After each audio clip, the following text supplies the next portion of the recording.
नमस्कार, मी मिलिंद काळे. हा व्हिडिओ बरेच दिवसांनी पोस्ट करतो आहे.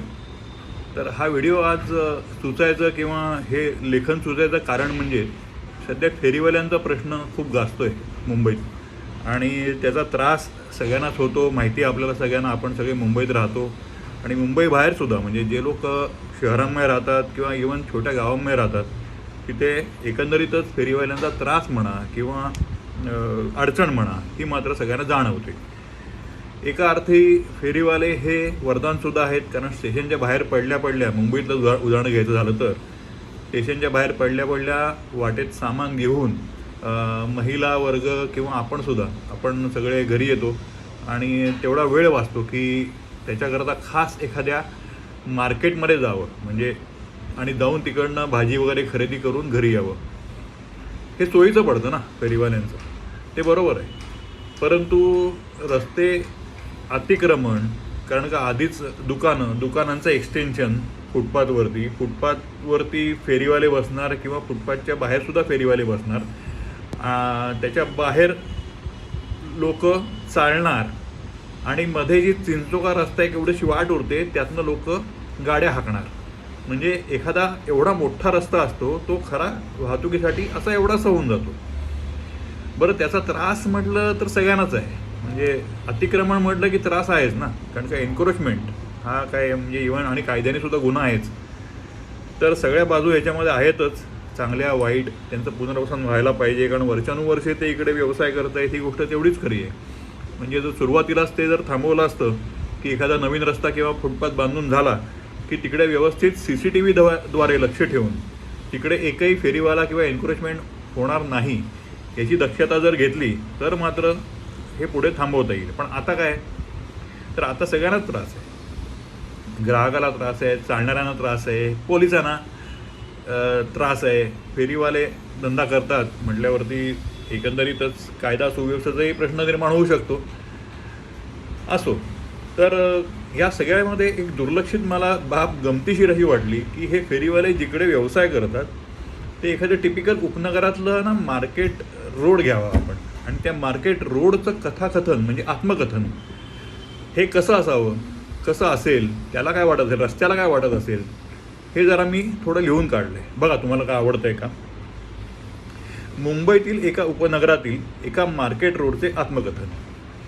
मला दिवसापेक्षा रात्र प्रिय आहे. म्हणजे हा रस्ता असं म्हणतोय बरं का स्वतःशीच. मला दिवसापेक्षा रात्र प्रिय आहे. मी एकटा असतो आणि मोकळा असतो. नाही म्हणाला उत्तरात्रीच्या प्रहरात काही भटकी जनावरे माझी साथ सोबत संगत असतात. मध्यरात्रीनंतर 2-3 तास मी तसा निवांत पोहडलेला असतो. नीरव शांतता, काळोखाचे साम्राज्य, काही रस्त्यांवरील प्रकाशदिवे, मंद झुळूक, गपगार वातावरण एकदम. चिटपाखरू देखील नसतं. माझी छान विश्रांती होते. मी केवढा मोठ्या आकाराचा आहे याची दररोज मला झोपण्यापूर्वी जाणीव होते. ती जाणीव असते ती खूपच सुखावह असते. मला एकदम चकाचक असतो. माझा रूप एकदम चकाचक असतं यावेळी. विस्तीर्ण, प्रदीर्घ, लांबलचक, ओकाबोका, सुनसान, सुन्न आणि शिवाय अथांग शांत. पहाटे मला जाग येते ती भाजीपाल्याच्या गाड्यांच्या आवाजाने. शेतमाल भरलेले टेम्पो, मिनी ट्रक आणि त्यांच्याबरोबर असणारे मजूर व कामगार. वर्दळ लगबग सुरू होते. सामानाची मालाची उतरवणी. मी डोळे किलकिले करून बघण्याआधीच एकामागून एक आक्रमणं सुरू होतात.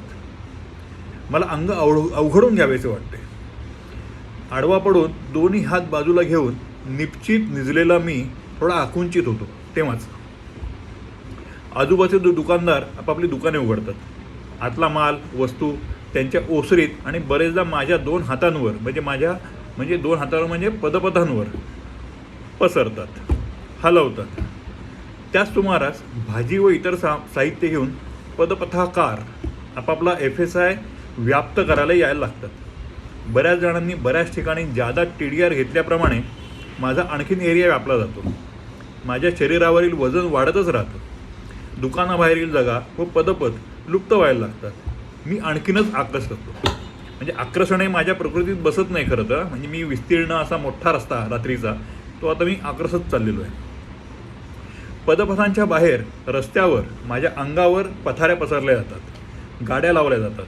मी हताश, हतबुद्ध होऊन हे सगळं मूकपणे सहन करत असतो. बरं, व्यथा सांगणार तरी कोणाला? माझं सर्वांग आणखीनच अवघडून जातं. आता मी त्याचा थोडासाच उरलेला असतो, एवढासा. आणि हा खेळ उत्तर संध्याकाळीपर्यंत चालू राहतो, म्हणजे रात्री उशिरापर्यंत, उत्तर संध्याकाळीपर्यंत चालू राहतो.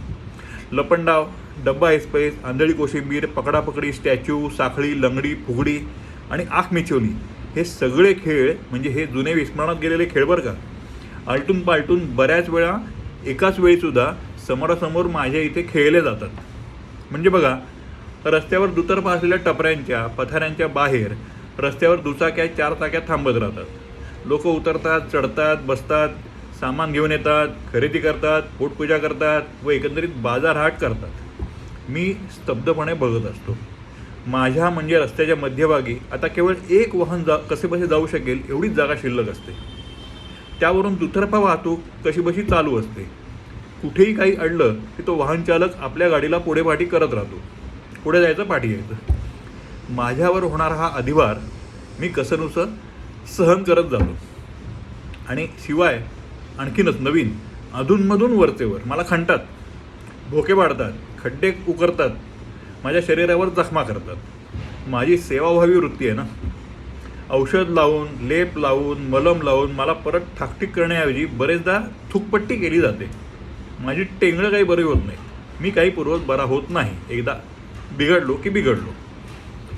बरं, दररोज सकाळी तसे नाही म्हणाला कधी कधी मला स्वच्छ केले जाते बरं का. कधी कधी मला पाणीही मारतात माझ्यावरनं.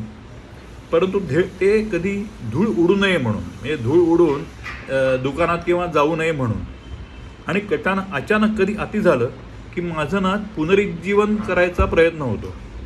म्हणजे विटा लावतात, पेवर ब्लॉक, डांबर हे जाऊन मॅस्टिक अस्फाल्ट किंवा सिमेंट येतो, म्हणजे मुलामा त्याच्यावरती चांगला परमनंट सो कॉल्ड. मला राजेशाही रूप देण्याचा प्रयत्न केला जातो.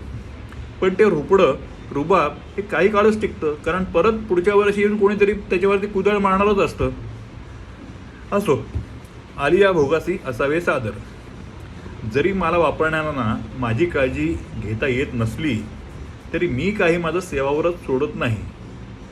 हे कोणाचं आत्मकथन आहे? तर मार्केट रोडचं. आता ह्याच्यावरून आपण जर काही बोध घेऊ शकलो सगळेच जण तर चांगलंच आहे, नाहीतर काय आहे म्हणायचं. तर आजचा व्हिडिओ कसा वाटला कळवा. धन्यवाद.